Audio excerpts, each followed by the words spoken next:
পঞ্চম শ্রেণীর বাংলা 2025 সাল। তো আজকে আমরা সমাধান করব, এই হচ্ছে 53 পৃষ্ঠা। এই যে দেখো 2025 সালের বই।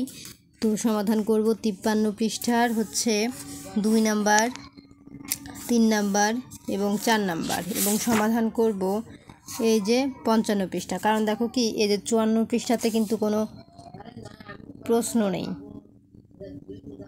এই যে 54 পৃষ্ঠাতে এগুলোর কিন্তু কোনো প্রশ্ন নেই, মানে এগুলো আছে নিচের কথাগুলো বুঝে নিই, মানে রিডিংগুলো আমরা বুঝিনি সেগুলো। তো এখানে কিন্তু কিছু নেই যে এটা আমি সমাধান করব, এটি জাস্ট একটি রিডিং। তো আমরা সমাধান করব হচ্ছে 53 এবং 55 পৃষ্ঠা। 55 পৃষ্ঠাতে কি আছে, এই যে 6 নাম্বার আছে টিক চিহ্ন, তারপর আছে কি 55 টিক চিহ্ন থাকার পরে 55 পৃষ্ঠাতে, তারপরে আছে পরবর্তী পৃষ্ঠা 56তে কি আছে দেখো, এই যে সাথে আছে শূন্য স্থান। তারপরে 8 নাম্বারে কি আছে, 8 নাম্বারে আছে ডান দিকের থেকে নিয়ে খালি জায়গায় বসায়। তারপর 9 নাম্বার আছে কর্ম অনুশীলন। তো আমরা সমাধান করব এই যে 56 পৃষ্ঠা, 55 পৃষ্ঠা এবং সমাধান করব 53 পৃষ্ঠা। তো চলো কথা না বাড়িয়ে ভিডিওটি শুরু করা যাক। তো আমরা প্রথমে 2 নাম্বার সমাধান করব। আর এখানে আছে 1 নাম্বারে কবিতাটির মূল ভাব জেনে নিই। তো কবিতাটির মূল ভাব কি আছে, বাংলাদেশ নদীমাতৃক দেশ, অর্থাৎ নদী এদেশের মাতা বা মা। এদেশের সবখানেই নদী দেখা যায়। স্বদেশ কবিতায় বাংলাদেশের প্রকৃতি ও মানুষের জীবনযাত্রার ছবি তুলে ধরা হয়েছে। একটি ছেলে সেই ছবি দেখছে ও তার মনের ভিতরে ধরে রাখছে। নদীর জোয়ার, নদীর তীরে নৌকা বেঁধে রাখা, গাছে গাছে পাখির কল কাকলি, সবই ছেলেটির ভালো লাগছে। তাই দেশের জন্য তার মায়া, মমতা ও ভালোবাসার অনুভূতি জাগছে। তো এই ছিল হচ্ছে কবিতার মূল ভাব। তো আমরা জানলাম। তো এখন আমরা 2 নাম্বার দেখব। 2 নাম্বারে কি আছে, শব্দগুলো পাঠ থেকে খুঁজে বের করি, অর্থ বলি। তো এখানে আছে করি, টুকটুক, শিল্পী, পাখপাখালি। তাহলে আমরা এগুলোর উত্তর সরাসরি দেখে নেব। করি অর্থ কি, এক ধরনের ছোট সাদা ঝিনুক ধন। তারপরে আছে টুকটুক, টুকটুক মানে কি, গাঢ় সুন্দর। তারপরে কি আছে শিল্পী মানে কি, যিনি কোনো শিল্পকলার চর্চা করেন তিনি শিল্পী, যেমন সঙ্গীত শিল্পী, চিত্রশিল্পী। পাখপাখালি মানে নানা ধরনের পাখি। তো আমরা উত্তরটি দেখে নিলাম। এখন আমরা দেখব 3 নাম্বারের সমাধান। 3 নাম্বারে কি আছে, ঘরের ভিতরের শব্দগুলো খালি জায়গায় বসিয়ে বাক্য তৈরি করি। তো প্রথমে এখানে আছে, অনেক আগে এখনকার মতো টাকা পয়সা ছিল না, তখন লোকে কেনা বেচা করতো ড্যাশ দিয়ে। তো লোকে কেনা বেচা করতো কি দিয়ে হবে, করি দিয়ে। এটি হবে ক নাম্বার। তাহলে এখানে করি লিখবা, এই করিটা তোমরা এখানে লিখে দিবা, আমি না লিখে এখানে ক নাম্বার দিয়ে দিলাম। তারপরে খ নাম্বারে আছে কি, মেলা থেকে বোনের জন্য ড্যাশ লাল একটা জামা কিনে আনবো। তাহলে কি হবে, টুকটুকে। এই যে টুকটুকে, এটি হচ্ছে খ নাম্বার। তো এই টুকটুকে তোমরা এখানে লিখে নিবা। তারপরে গ নাম্বার আছে, জয়নুল আবেদিন ছিলেন একজন ড্যাশ চিত্রশিল্পী। তাহলে কি হবে, বিখ্যাত চিত্রশিল্পী। তোমরা এই বিখ্যাতটা এখানে লিখে নিও। ঘ নাম্বারে আছে, বাংলাদেশের গাছে গাছে শোনা যায় ড্যাশ কল কাকলি। তাহলে কি হবে, পাখপাখালি। এটি হবে ঘ নাম্বার। তো আমরা উত্তর সব কিছু দেখে নিলাম। তো এখন আমরা চলে যাব 4 নাম্বারের সমাধানে। 4 নাম্বারে কি আছে, নিচের প্রশ্নগুলোর উত্তর বলিও লিখি। তাহলে আমরা নিচের প্রশ্নগুলোর উত্তর বলবো এবং লিখব। প্রথমে আছে কি, ক নাম্বারে, গ্রাম বাংলার কোন ছবিটি আমাদের চেনা। তাহলে আমরা উত্তরটি দেখে নেই। এই যে গ্রাম বাংলার নদী, নদীর জোয়ার, সারি সারি নৌকার ছবি আমাদের চেনা। তারপরে খ নাম্বারে আছে কোন ছবিটি টাকা দিয়ে কেনা যায় না? উত্তর, নদীর পাশে জারুল গাছ, গাছে দুটি হলুদ পাখি, আমাদের দেশের এরকম একটি ছবি টাকা দিয়ে কেনা যায় না। এই হচ্ছে আমাদের খ নাম্বারের ছবি। এবং গ নাম্বারে কি আছে? মাঠের মানুষ মাঠে চলে যায় আর হাটের মানুষ। প্রথমে আছে স্বদেশ কবিতায় কি দেখে ছেলেটির দিন কেটে যায়? উত্তর, মাঠের মানুষ মাঠে চলে যায় আর হাটের মানুষ হাটে যায়, এই দেখে ছেলেটির দিন কেটে যায়। তারপরে ঘ নাম্বার আছে সব মিলে এক ছবি বলতে কি বোঝানো হয়েছে? উত্তর, সব মিলে এক ছবি বলতে বাংলাদেশের প্রাকৃতিক সৌন্দর্যের কথা বলা হয়েছে। স্বদেশ কবিতায় একটি ছেলে বাংলাদেশের নদ নদী, গাছপালা, পশু পাখি, পাহাড়, সবুজ মাঠঘাট ও নানান পেশার মানুষের ছবি এঁকেছে মনে মনে। এ ছবি আসলে বাংলাদেশের ছবি। তো এই ছিল আমাদের ঘ নাম্বারের সমাধান। তো এখন আমরা দেখব, তো আমাদের 4 নাম্বারের সমাধান কমপ্লিট। এখন আমরা চলে যাব পরবর্তী পৃষ্ঠায়। তো পরবর্তী পৃষ্ঠা এই হচ্ছে 55, কারণ 54 পৃষ্ঠাতে বললাম রিডিং আছে, বোঝার কিছু নাই। তো 55 পৃষ্ঠার সমাধান করব। তো 55 পৃষ্ঠায়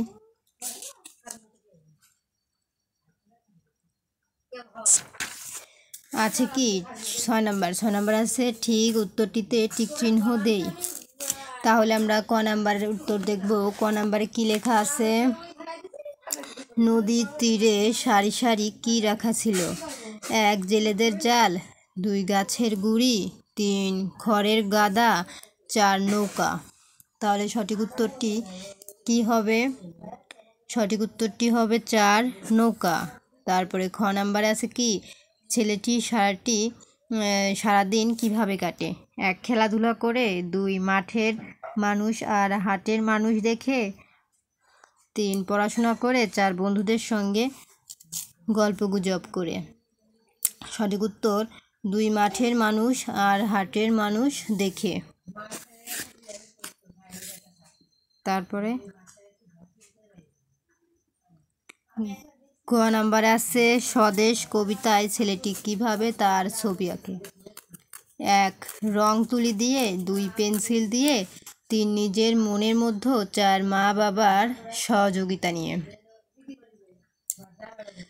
তাহলে সঠিক উত্তরটি হবে 3 নিজের মনের মধ্যে।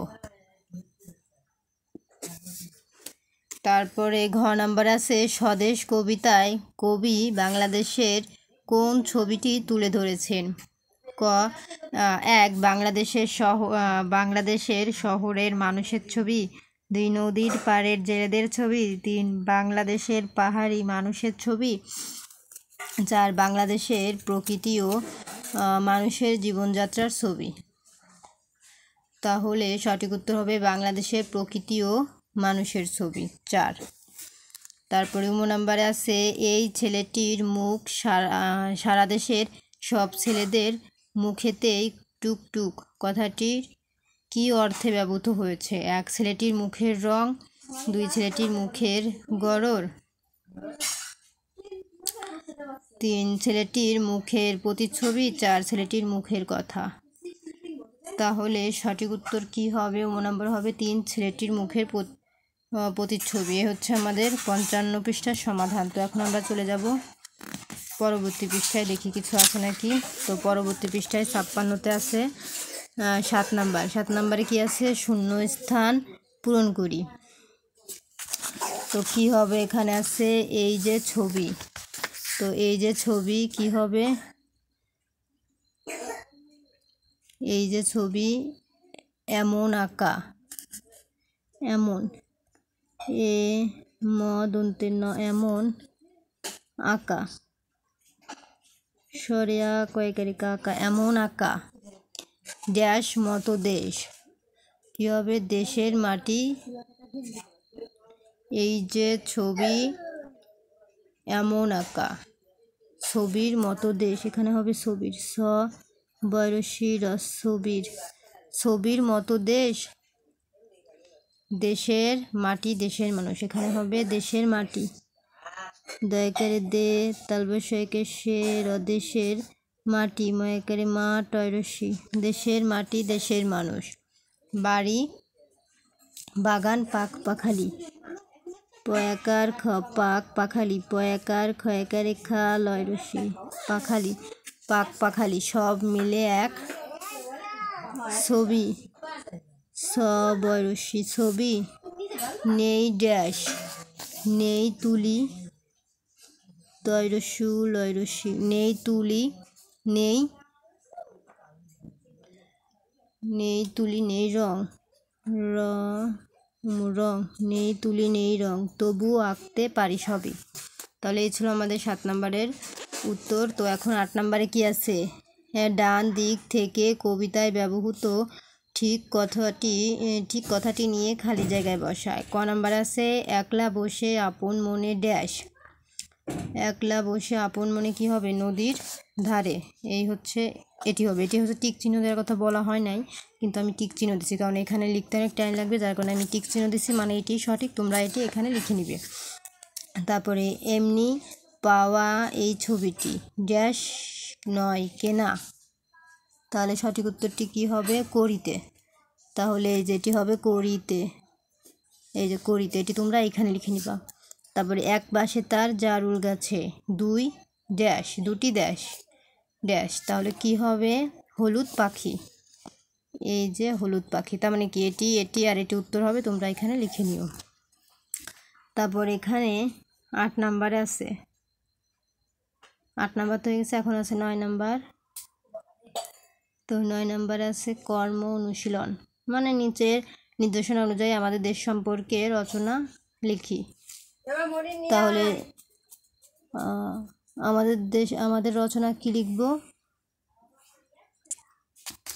তো এখানে কর্ম অনুশীলনে কি বলেছে? নিচের নির্দেশনা অনুযায়ী আমাদের দেশ সম্পর্কে কি রচনা লিখি। তো আমাদের দেশ সম্পর্কে আমাদের দেশের নাম, দেশের সীমারেখা ও আয়তন, রাজধানী, বিভাগীয় শহর, প্রধান নদ নদী, জনসংখ্যা ও ভাষা, জাতীয় প্রতীকসমূহ, ফুল ফল, মাছ, পশু পাখি, প্রকৃতি ও পরিবেশ। তো এইগুলো তার মধ্যে থাকতে হবে, এইগুলো মিলিয়েই একটি রচনা লিখতে হবে। তাহলে আমাদের দেশ সম্পর্কে আমরা একটি রচনা দেখি। তো আমরা উত্তরটি দেখে নিই। এই যে আমাদের দেশ, সূচনা বিভিন্ন জাতি গোষ্ঠী ও ধর্ম বর্ণের মানুষের সমন্বয়ে আমাদের এই বাংলাদেশ কেবল বিচিত্র মানুষ নয়, বিচিত্র প্রাকৃতিক সৌন্দর্যের লীলাভূমি এই বাংলাদেশ। পাহাড়, অরণ্য, নদী নালা এবং দিগন্ত বিস্তৃত সবুজ শস্য খ্যাতের এ দেশটি সত্যি খুব মনোমুগ্ধকর। অবস্থান ও আয়তন, বাংলাদেশের দক্ষিণ এশিয়া একটি স্বাধীন সার্বভৌম দেশ। এর 3টি দিকে ভারত ও মিয়ানমার এবং দক্ষিণে বঙ্গোপসাগরে অবস্থিত। বাংলাদেশের আয়তন 1,47,570 বর্গ কিলোমিটার। জনসংখ্যা, বাংলাদেশের একটি জনবহুল দেশ। দেশের মোট জনসংখ্যা প্রায় 17 কোটি। এদেশের প্রতি বর্গ কিলোমিটার 1,171 জন লোক বাস করে। জনসংখ্যার দিক থেকে পৃথিবীর এর স্থান 8ম। স্বাধীনতা 1971 সালে এদেশ স্বাধীন হয়। 1971 সালের 26শে মার্চ থেকে 16ই ডিসেম্বর পর্যন্ত স্বাধীনতা যুদ্ধ চলে। এতে লক্ষ লক্ষ মানুষ শহীদ হয়। ভাষা, এদেশের অধিকাংশ মানুষের মাতৃভাষা বাংলা। এছাড়াও বাংলাদেশে আরও অনেক উপভাষা রয়েছে। অঞ্চল ও গোষ্ঠীভেদে মানুষ যেসব ভাষায় কথা বলে, বাংলা আমাদের রাষ্ট্রভাষা। পেশা, বাংলাদেশের নানান পেশার মানুষ বাস করে, যার মধ্যে বিশেষভাবে উল্লেখযোগ্য হলো কৃষক, শ্রমিক, জেলে, কুমোর, চিকিৎসক, প্রকৌশলী, শিক্ষক, আইনজীবী, ব্যবসায়ী ইত্যাদি। এছাড়াও সরকারি ও বেসরকারি প্রতিষ্ঠানে আরও বহু ধরনের পেশাজীবী রয়েছে। প্রাকৃতিক সৌন্দর্য, বাংলাদেশের প্রাকৃতিক সৌন্দর্য অপরূপ। কক্সবাজারে রয়েছে বিশ্বের সেরা এক অপূর্ব সমুদ্র সৈকত। সুন্দরবনের প্রাকৃতিক সৌন্দর্য আমাদের মনে ভালো লাগার অনুভূতি জাগায়। এছাড়াও দেশব্যাপী রয়েছে অসংখ্য খালবিল, নদীনালা। অর্থনৈতিক অবস্থা, বাংলাদেশ একটি মধ্যম আয়ের দেশ। আমাদের অর্থনীতি কৃষি নির্ভর। তৈরি পোশাক, রপ্তানি বাংলাদেশের বিশ্বে দ্বিতীয়। এই খাত থেকেই সবচেয়ে বেশি বৈদেশিক মুদ্রা অর্জিত হয়। প্রাকৃতিক সম্পদ। প্রকৃতি আমাদের পর্যাপ্ত সম্পদ দান করেছে। আমাদের ভূমি নরম ও উর্বর। সূর্য, নদী, মাটি, গ্যাস, কয়লা ইত্যাদি আমাদের মূল্যবান প্রাকৃতিক সম্পদ। উপসংহার: আমাদের প্রিয় জন্মভূমিকে আমরা মায়ের মতো শ্রদ্ধা করি ও ভালোবাসি। অনেক ত্যাগ করে প্রাণের বিনিময়ে আমরা এদেশ স্বাধীন করেছি। তাই এদেশের স্বাধীন ও শান্তি শৃঙ্খলা বজায় রাখার জন্য আমরা সদা সচেষ্ট থাকব। তো এই ছিল হচ্ছে আমাদের দেশ সম্পর্কে একটি রচনা। তাহলে আমরা আমাদের দেশ সম্পর্কে রচনা পেলাম। তো তোমরা যদি চাও যে এখানে বলা নদ নদী, জনসংখ্যা, ভাষা, এগুলো কিন্তু সবই এর মধ্যে ছিল, যে ফুল ফল, মাছ, পশু পাখি, এগুলো তোমরা দিতেও পারো নাও পারো, বইতে ওখানে দেওয়া নাই, তো তোমরা চাইলে দিতে পারো না পারো। তো এই ছিল হচ্ছে আমাদের উত্তর আজকের মতন। তো দ্বিতীয় পর্ব দেখার জন্য অবশ্যই আমাদের চ্যানেল সাবস্ক্রাইব করে পাশে থাকতে হবে। ধন্যবাদ।